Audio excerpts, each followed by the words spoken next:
Les développements au Liban, on en parle plus profondément avec notre invité du 19h tout de suite.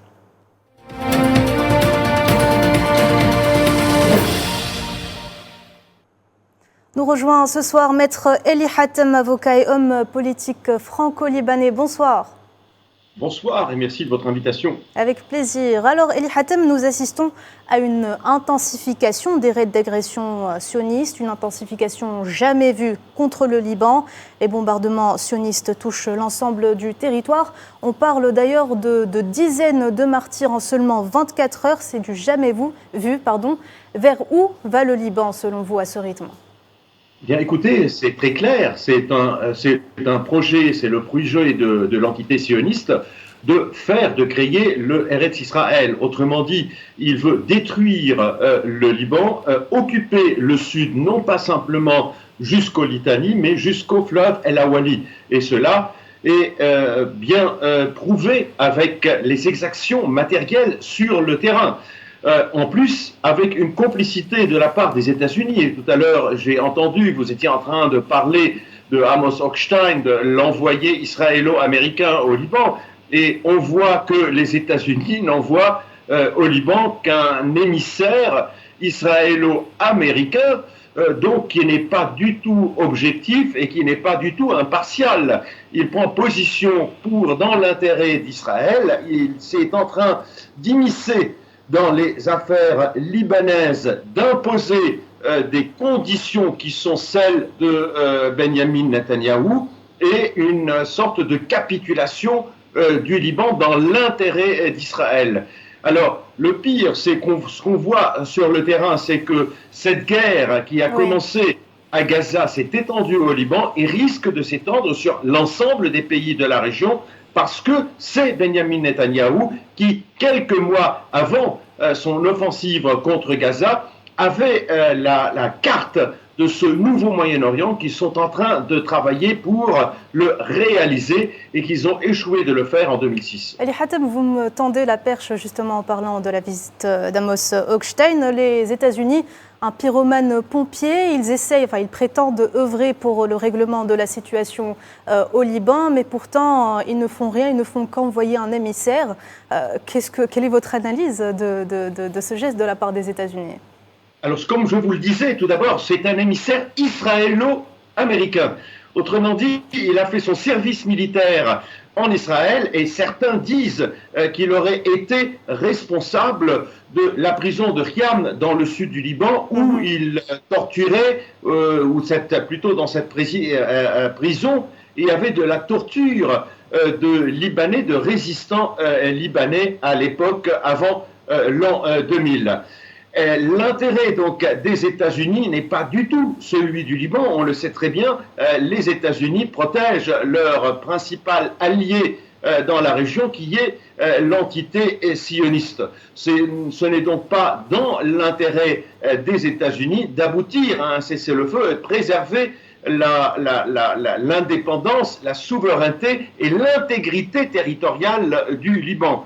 On l'a vu. Et également, ce fameux Amos Hochstein était venu dans l'objectif de procéder au tracé des frontières maritimes avec le Liban.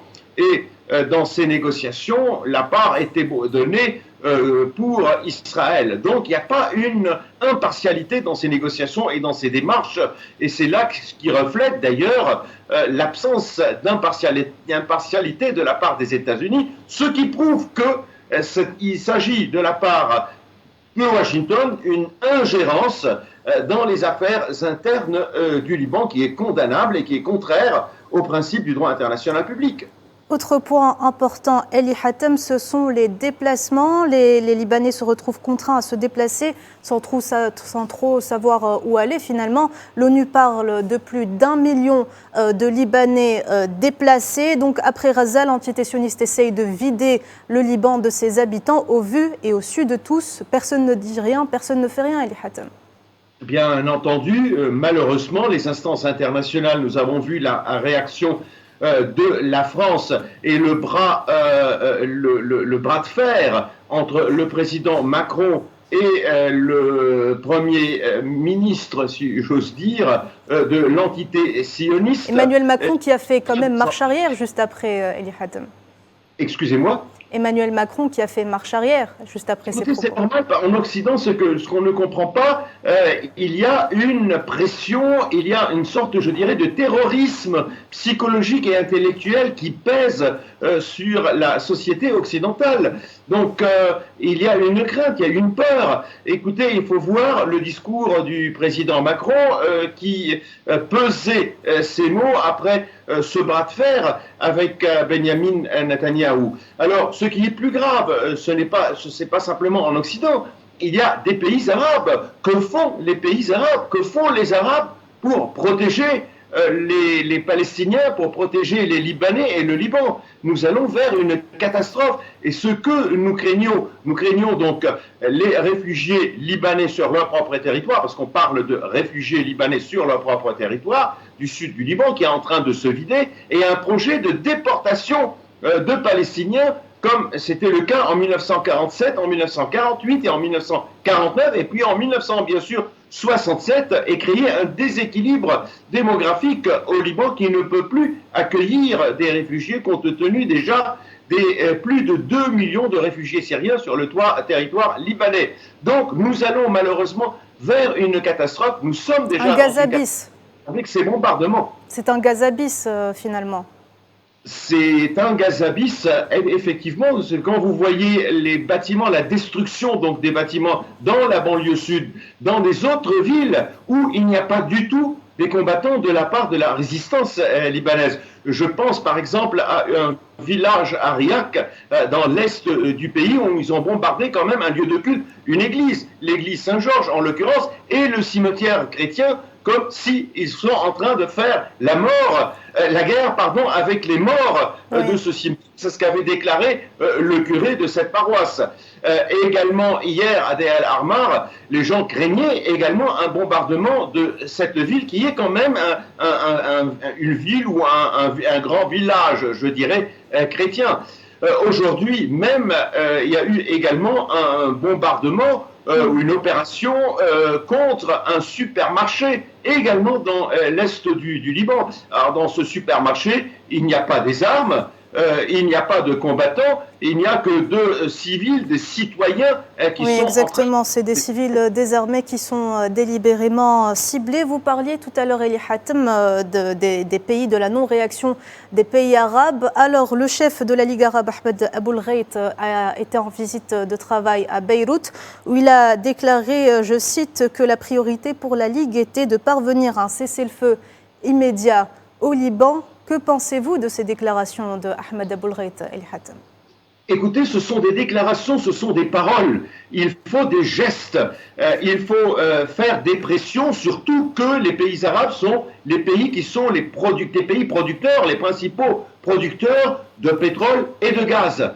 Il faut procéder à des sanctions, un embargo contre, non pas simplement contre l'entité sioniste, mais contre les alliés et les complices de cette entité qui commet non seulement des crimes de guerre, mais également des crimes contre l'humanité. Il y a aujourd'hui au niveau juridique une complicité compte tenu de la décision préalable. Eli Hatem, si on se fie au droit international, à ce stade, ce ne sont plus des alliés, mais ce sont des complices.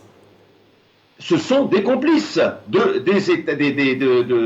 l'entité sioniste qui est en train de commettre un crime contre l'humanité, un génocide, et qui l'affaire est pendante devant la Cour de justice internationale. Les dirigeants, il y a deux dirigeants de cette entité, en l'occurrence Benjamin Netanyahou et Yoav Gallant, qui sont également pénale internationale pour également leur commission de ces crimes contre l'humanité et ce génocide à l'encontre de la population civile. Alors, si vous le permettez, il y a une remarque qui est très importante, c'est qu'aujourd'hui, on parle à propos de l'entité sioniste qu'elle aurait l'armée la plus morale du monde. Et quand on voit son comportement comparé à la façon dont la résistance libanaise mène contre les positions uniquement militaires de cette entité, on voit la différence. Cette milice, il faut le dire tel quel. Le C'est la Hezbollah plus est immorale du considéré monde, finalement. pour certains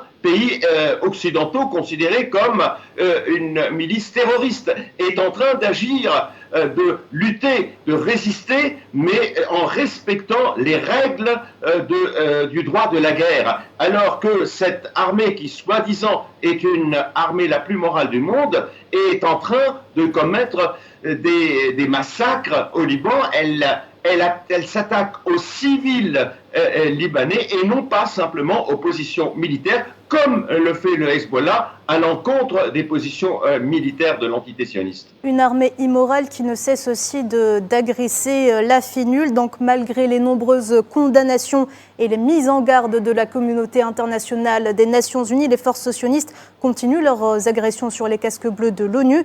L'entité sioniste joue-t-elle avec le feu ? Bien, écoutez, je vais vous dire une chose, c'est que ce n'est pas la première fois que cette entité s'attaque aux Nations Unies. Alors, cette entité utilise les Nations Unies quand cela l'arrange, notamment par l'intermédiaire donc des États-Unis. Il faut rappeler, comme l'a souligné le président Emmanuel Macron, cette entité n'a pu être considérée comme un État qu'à l'issue d'une résolution de l'Assemblée générale des Nations Unies. Mais en même temps, il faut rappeler l'acte terroriste qui a été commis contre le comte Bernadotte. Il faut rappeler que cette entité n'a pas respecté plus de 1482 résolutions de l'Assemblée générale de l'Organisation mondiale. Elle n'a pas respecté 65 résolutions du Conseil de sécurité de cette organisation internationale. Aujourd'hui, elle est en train de bombarder les positions de la FINUL, geste ou opération qui a été condamnée par la plupart des pays du monde, y compris les pays occidentaux, y compris la France, y compris pas mal de pays, un grand nombre de pays de l'Union européenne, et même l'Union européenne en tant qu'organisation ou institution du continent européen. Oui. Mais malgré tout, cette entité se sent au-dessus des lois, au-dessus même du droit humanitaire et des principes même du droit humanitaire qui sont bafoués par elle.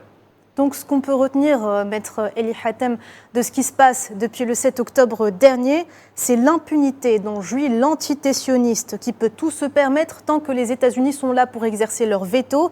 Une réforme du Conseil de sécurité de l'ONU serait plus qu'indispensable dans ce cas-là, n'est-ce pas ?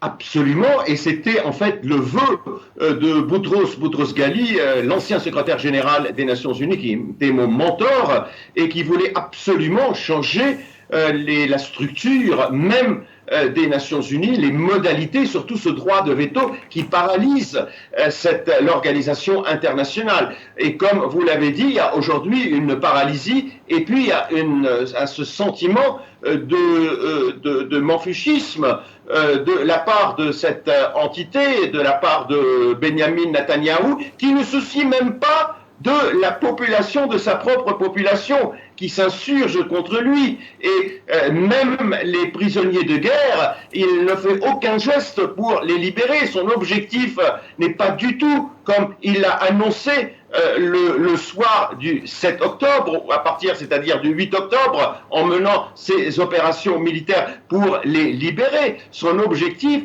était loin de libérer ses prisonniers et ses concitoyens, mais c'était de procéder à une extermination de la population palestinienne, comme elle s'opérait déjà avant le 7 octobre, mais d'une manière progressive et puis à l'insu de l'opinion publique internationale, puisque les médias ne montraient jamais ces exactions commises, une centaine de morts toutes les 2 ou 3 semaines, et puis des tirs sur la population, des gens qui sont prisonniers également dans les geôles de l'entité sioniste. Mais ça, on n'en parlait pas, on ne parle que du 7 octobre, mais on fait absolument une certaine obscurité sur ce qui passait sur les différents 7 octobre dont la population palestinienne était victime, notamment et en particulier la communauté chrétienne, quand je pense à Shirin Abu Akleh, qui couvrait comme exactions de l'armée de l'entité sioniste à l'encontre des croyants chrétiens orthodoxes qui fêtaient Pâques et qui étaient brimés par les forces d'occupation de cette entité. Et également, il y a des jeunes qui ont été molestés, dont l'un a été brûlé vivant devant ses parents par des colons en Cisjordanie. Toutes ces images n'ont jamais été montrées à l'opinion publique internationale, sauf peut-être pour Shireen Abu Akleh, parce qu'elle travaillait à la chaîne Al Jazeera. Et ces images ont été plutôt plus, je dirais, sont sorties, et on se souvient tous comment est-ce que les forces les forces militaires de cette entité ont même traîné son cercueil par terre le jour même de ses obsèques. Donc c'était une façon grotesque ce que les Palestiniens subissaient tous les mois de la part de cette force d'occupation de l'entité sioniste, qui a conduit, bien entendu, à cette malencontreuse opération, parce qu'il faut condamner la violence telle qu'elle soit, ou là où elle est, mais il faut quand même voir ce qui s'est passé avant le 7 octobre, c'est-à-dire des 7 octobre à l'encontre des Palestiniens, successifs, et puis après, le génocide qui a débuté à partir du 8 octobre, et cette volonté de déporter ce qui reste de Palestiniens de leur propre territoire. Très bien, le message est passé. Elie Hatem, merci beaucoup d'avoir été avec nous. C'est toujours un plaisir de vous avoir parmi nous. À très bientôt. À très bientôt. Merci.